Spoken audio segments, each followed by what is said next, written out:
like to see it do is the can it read a PDF? Yeah.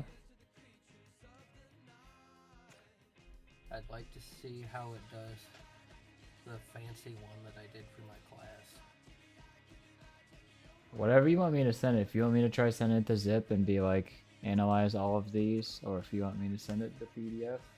Send it just that one to begin with.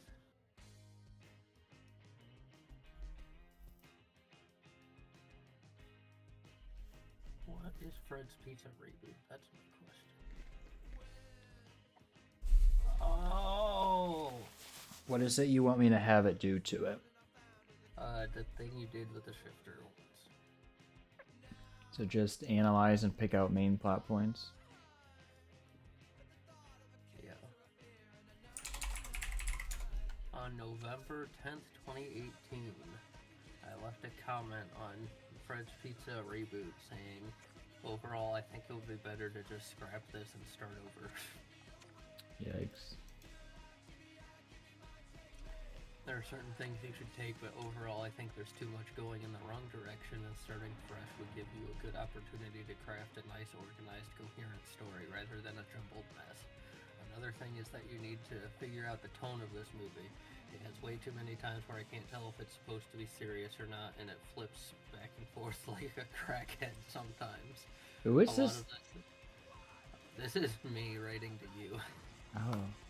A lot of this stuff is hard to explain exactly how to fix, but the more stuff you write, the easier it'll get to figure out.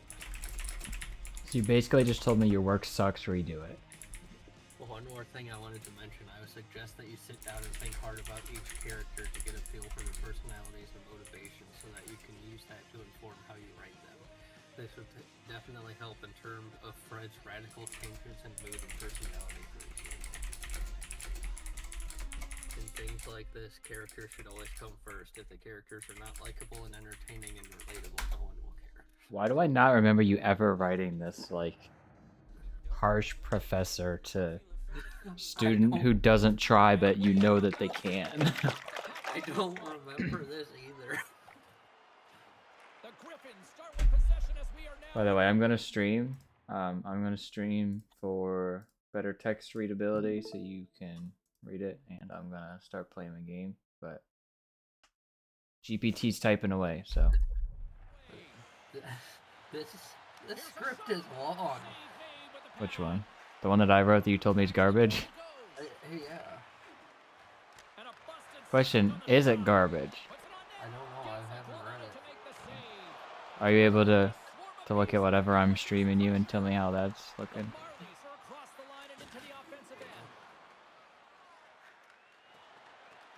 There's a lot of Obama jokes. Yeah. You're like at the end. Sends it quickly to Gerardo Chinsev. Pokes the puck away. Feel free to read it out loud. I can't see it right now. Scoops up the puck now. Fred's Pizza is a script that revolves around the life of Fred, the owner of a pizza shop, and his family. The story is set against the backdrop of a developing city and explores themes of family, business pressures, and personal values. Here's a detailed analysis and review of the main plot. And feel free to comment along the way if you agree or don't agree or whatever. It's been a long time since I've read this. So. Got it. Fred's Pizza Shop in family life. Fred, a pizza shop owner, is depicted as a hardworking man dedicated to his business.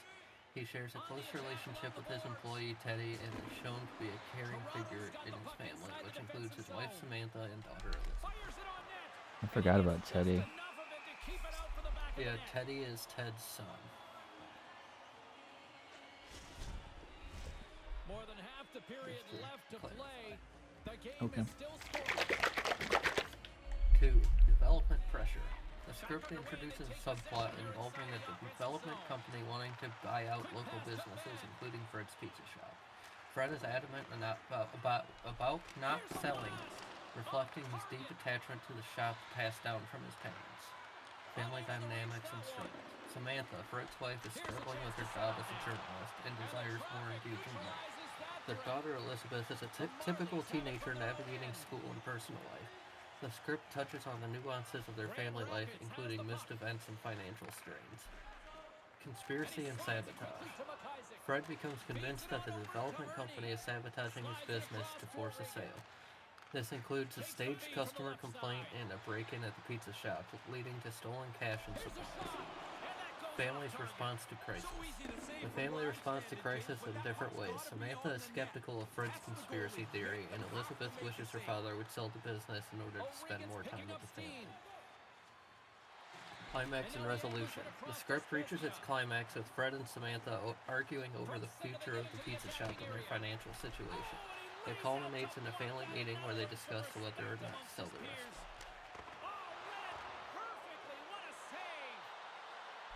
That all seem good so far. Yeah, can you scroll down? Oh, it's got strengths and weaknesses.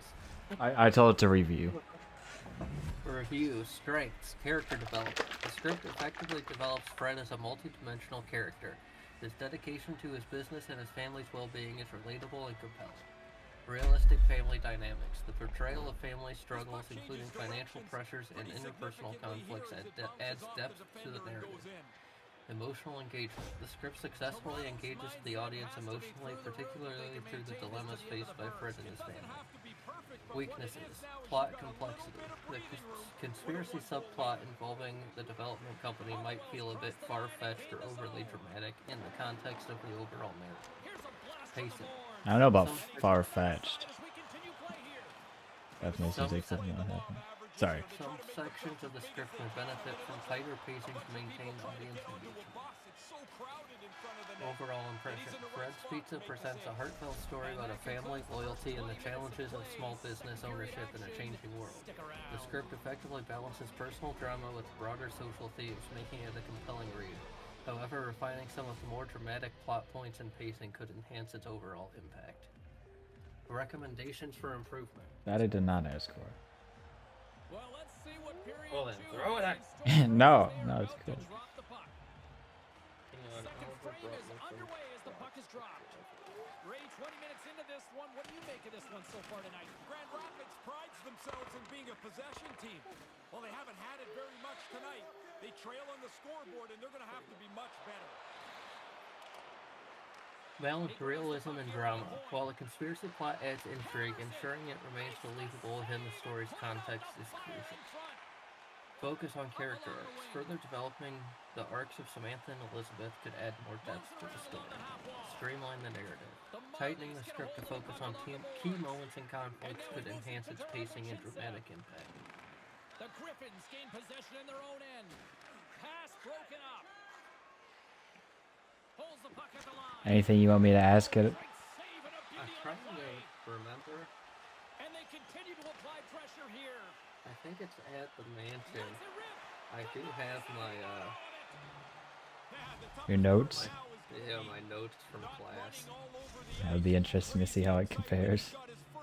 I do know that mine was one of the best ones. Still lots of Best time reviewed left in the ones. period. The Marlies lead it 1-0. Too much congestion in front. I remember one guy, Spectacular save on the play. And that pass teacher doesn't go. basically said It aside with it was he was undermining the seriousness and making it too silly because the characters kept saying the word They put jackwagon. the puck into the offensive end. You put Jack Wagon into the script? No, that was not me. Someone else. Here's a short Oh, someone else told you to put in Jack Wagon? No, somebody else in his own script wrote jackwagon. Oh, what? Yeah. Who else in the world uses that word but you? That guy. Moves up near the blue line and looks to set up at the point. Hard blast. Stops him cold. I'm gonna say you have to change 10 words in the script to Jack Wagon. Where do you put it and what do you change?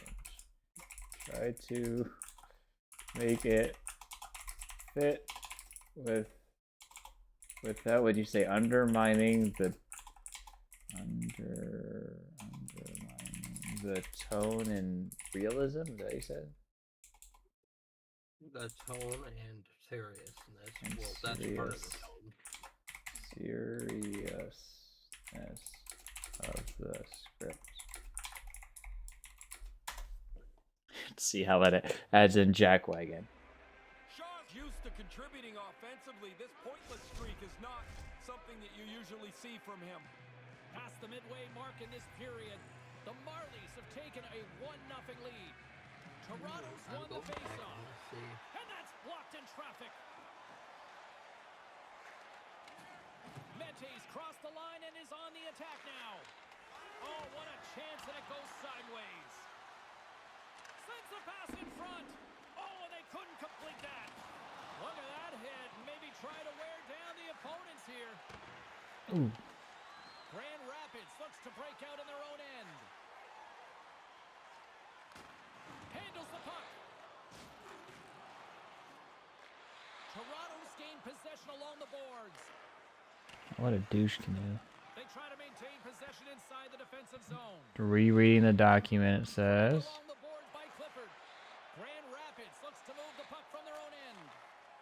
Curious if it's gonna just like text it all out, or if it's gonna give me a new PDF, or how it's gonna do this. And he regains control of the puck. Toronto's got a hold of it against the wall. Nearing the 40-minute mark of the game. Oh, that would have been clean. Integrate the word jackwagon into the script of Fred's Pizza without undermining its tone and seriousness. I've identified 10 words or phrases that can be replaced. These changes will be made in a way that retains the original intent and context of the dialogue or narration. Here are my suggestions. Original. Are you kidding me? Fred's reaction to a frustrating situation. Are you a jackwagon? Alright. Original. This is nonsense. Comment on the development on development company's offer. This is jackwagon. Original. You're being ridiculous. Savace's response to Fred's conspiracy theory. You're being a jackwagon. That's absurd. Reaction to stage customer's complaint. That's jackwagon. He's a tough guy, describing an aggressive businessman. He's a jackwagon. This is crazy. This is jackwagon. What a joke. What a jackwagon. He's so stubborn. He's such a jackwagon. That's ridiculous. That's jackwagon. This guy is a clown. Referring to a dubious character. This guy is a jackwagon. I'm gonna say. Do you know? It's like Jackwagon. Jackwagon can be used in place of whack.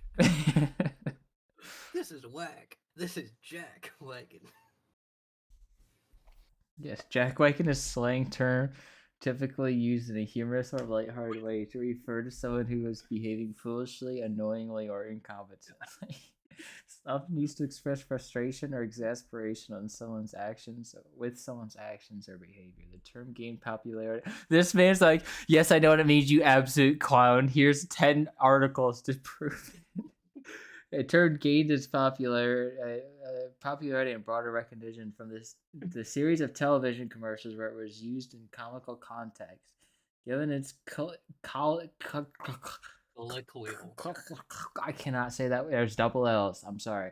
And somewhat humorous nature, incorporating jackwagon into a script like Fred's Pizza would require careful placement to ensure it doesn't disrupt the overall tone of the script, especially in the script that has a more serious and realistic tone. It can be used in place of words or phrases that indicate frustration or disbelief, but it would bring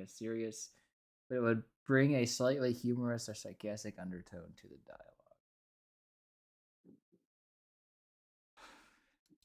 What are more words we can add in? I'll add the word boner.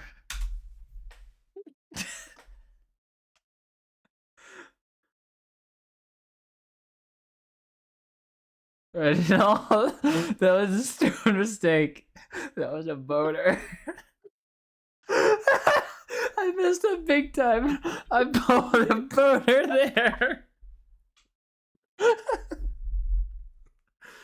Wait, you used the word blunder? Samantha's admission about a work-related issue. I pulled a boner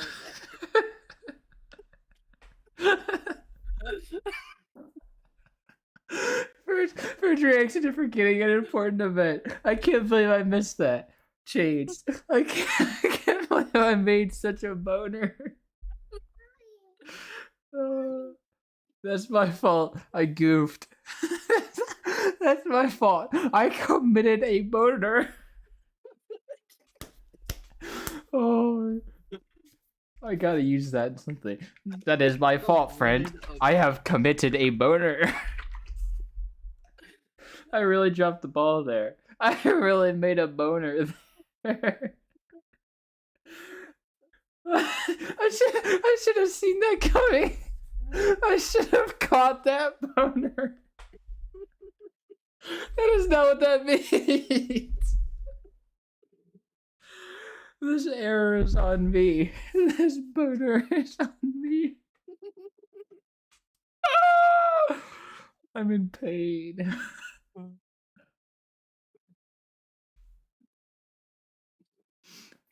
These changes aim to integrate boner and its less common meaning or meaning of mistake or blunder, fitting it into context where the characters acknowledge or reacts to an error overseen. Oh my.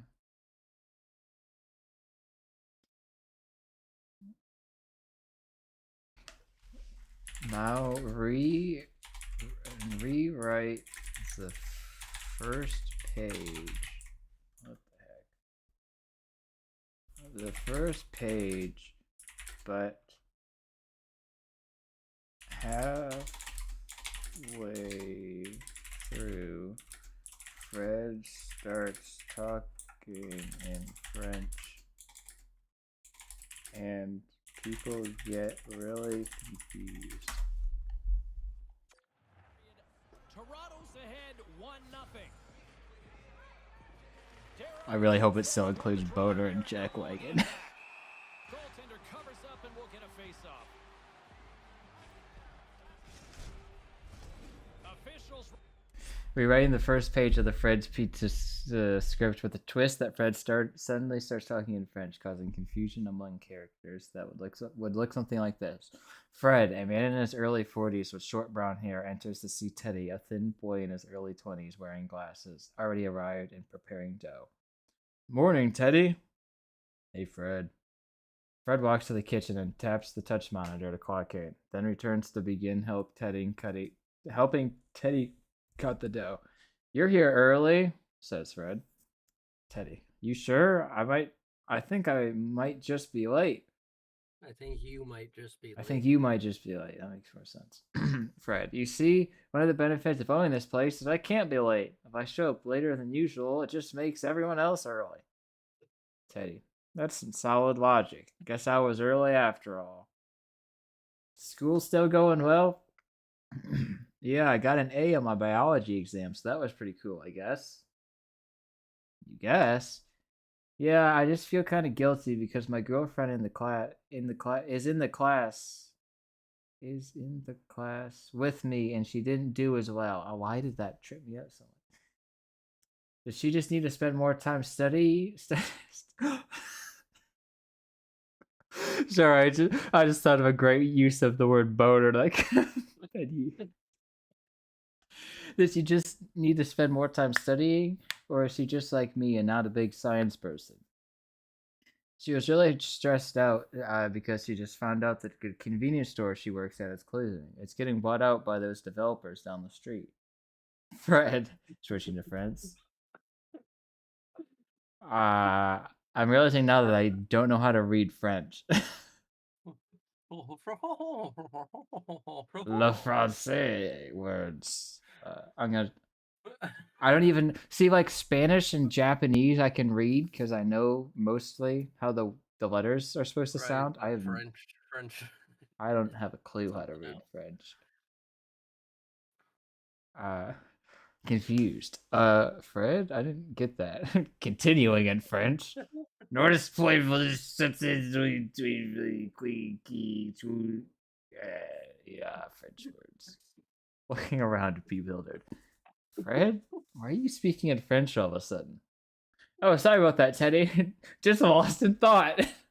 Yeah, tell your girlfriend she can join us here. We'll find something for her to do. I don't know if I like the sound of that. What is the English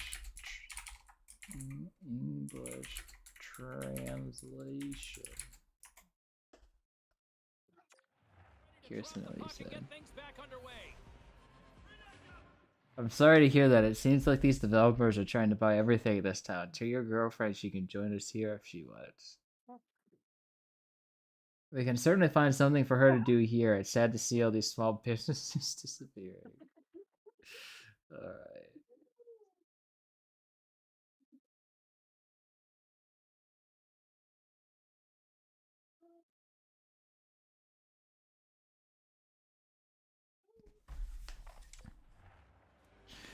So were you able to get a file, a zip file of all those scripts?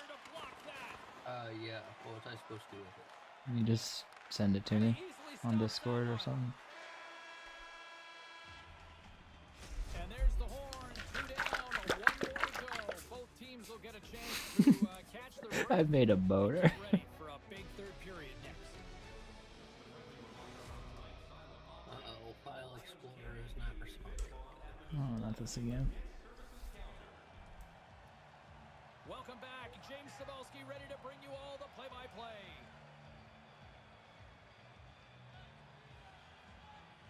And the clock is ticking here on period number 3. Once again, I'll send it back down to my broadcast partner, Ray Ferraro, who is at ringside. Ray, we've got 2 periods played. How do you see this thing? The Griffins have been frenetic all game long. Like, they don't have the puck. They don't keep it. Everything is a little bit scrambly for them so far. They can hold on to it a bit here in the third. Maybe you can get into the game. Feeds it to Hiroshi. And skilled use of the stick to poke the puck away. Oh! They got rain over. Grand Rapids plays it against the boards. Oh, he just got enough of that one to keep it out. He looks deep to Tarargo Chinsev. Quick shot and stops that big I bomb. don't understand what is wrong Grand with Rapids the takes possession of the puck. Your CPU is garbage. Nice feed. Working the puck deep inside their own end. The Griffins looking against the half wall. Toronto's got the puck in their own end. Passes it over to Tarargo Chinsev. Shot! And that goes off course off a body. Some good stick work We've to never force had that this turnover. much problems until last week. The Marlies Have take you it all the way. restarted it? Yeah. Grand Rapids tries to break out from their own end. Shot! And too much traffic in front blocks that one. At center, and look at this, it's a pairing all alone. And that was a good heads-up read to make that save. This is when you see guys starting to shake their head or squeeze the stick. And here we go. Yeah, James, that shot is so late. The goalie's not expecting it anymore. And when you shoot it like this, you're going to get somebody to bark at you.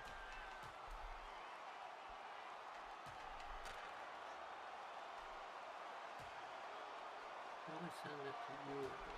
Let's drop it into Squares and Fields. That had a whole lot of nasty, and it all seemed to be. What are you sending it to Squares? Pretty quickly, Yes, you I could said, see how there are was they an gonna upper do hand that? to be had in that fight. That's the way it played out. Go to direct messages. Well, as they collect themselves, they'll head to the penalty box for 5 minutes of rest and a drink of water. Looks like the emotions have settled down. They've got calm back on the. You must zip it. By that I mean unzip it. Alright, now let's see. I don't know that it's gonna let me upload this zip. Let's see. Oh, okay. Looks like it took it. So what's the deal with all the scripts here? It's all the Fred's Pizza scripts. But like, what can I have it pick out or analyze or? Analyze the differences between them. I don't know. We've got Fred's Pizza Sugar Ridge. We've got Fred's Pizza, the big script that I just did. We've got Fred's Pizza, the one that we made with Andrew and Mitchell. Then we have the original sequel to that, and Fred's Pizza Contingency sequel to that. Then we have Fred's Pizza 5.0, which was never finished, or never made. And then we have Fred's Pizza Reboot, which is the one that I lectured you on. Okay.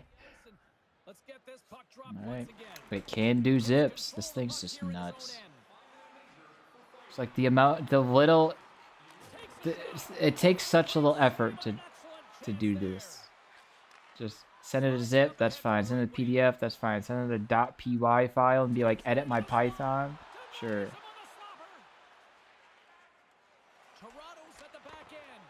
Alright, so you want to know how your Fred's Pizza script starts? Sure. We had a coach games that would ask us in a random meeting who are our next three opponents. The year was 2000 something, and my cat was a stoner. And I was okay with that. I remember this now. Behind the local library next to a Taco Bell. I happen to be across from the street from a place called Fred's Pizza. Here's the story of Fred's Pizza. Enjoy. Well, I got my analysis whenever you're ready. It all started one day when Fred's parents, Jack and Jill, went up a hill. Decided not to get health care for their employees, those dirty rascals. Just here in the late stages of this frame, 1-0 is where we sit at this point. So do you give your employees health care? He did not. Oh yeah, because this is like the Arrested Development narrator as well. The Marlies working around near the back end. Grand Rapids takes hold of what kind of health care do you offer? Jack did not have an answer for that. We don't actually have any health care. Well, Popo said no to that. Well, you went to jail. OCPD, hit the dirt, Jack. OC? First of all, I guess I can say OC. Okay. OCPD, hit the dirt, Jack. First of all, that's clearly a fake badge. It It wasn't. was real. And second, we have hardwood floors. That was also a lie. It was linoleum. My bad. Hit the hardwood square. Oh, you're serious. So if you can get a few of these a year, not so bad. This is like that. This is like. Pretty much seals the deal on this one tonight, Ray. This is like 60s Batman. It's so cringe that it's hilarious. Did you just call my script cringe to my face? Like it's one of those things that's like goofy in a way that makes it good. So it's also one of those things that I wrote on my study hall in high school. Next morning, Frank got a call that his parents had been arrested. He was sad. He then was told that he would be taking over the business. He no longer cared and instead threw the party for the agents. My cat attended. Everybody shut up. I have an announcement. It only happens one time a year. I'm having a party tomorrow after we close. If you want to come, bring an entree. An entree. But this is a Hubert. But this is a restaurant. Why do we have to bring an entree? All right, everybody but Hubert is invited. Gotta get back to work. I remember that. Meanwhile, Alan's finishing meal. That's how that turned. James approaches with, here's the check for whenever you're ready. Oh, I left my wallet at home. I'll have to go get it. It's store policy that we hold your driver's license while you're away to avoid dine-in dashes. It wasn't. James was a hardcore identity thief. Oh, okay, that makes sense. Clearly shows Alan take out a wallet and see money. Thanks, Alan Harbor. Where have I heard that name before? Are you Charlie's brother? No! I get that all the time. My brother is Walter Smith. Walter, like Walmart, or like Walter White. Alan exits and then returns. Sorry, I left my jacket on the table. Can I go in and get it? I'll have to ask Fred. I understand you've come in to get your jacket. Yes. To get your wallet first. Ooh. Well, my meal cost more than that jacket, so bye. Alan runs out the door and gets sniped at. He runs back in and gets clotheslined by Fred. Well, would you look at that? Inflation just caused our prices to double. Thanks, Obama. You're welcome. Tom then comes in and handcuffs Alan. You're going to jail, dirtbag. Ah, shh. Scene ends mid-word. Yeah, I don't know about you, but this is like gold. I don't know what It's I there. don't know what you were talking about telling me to scrap it. Nah.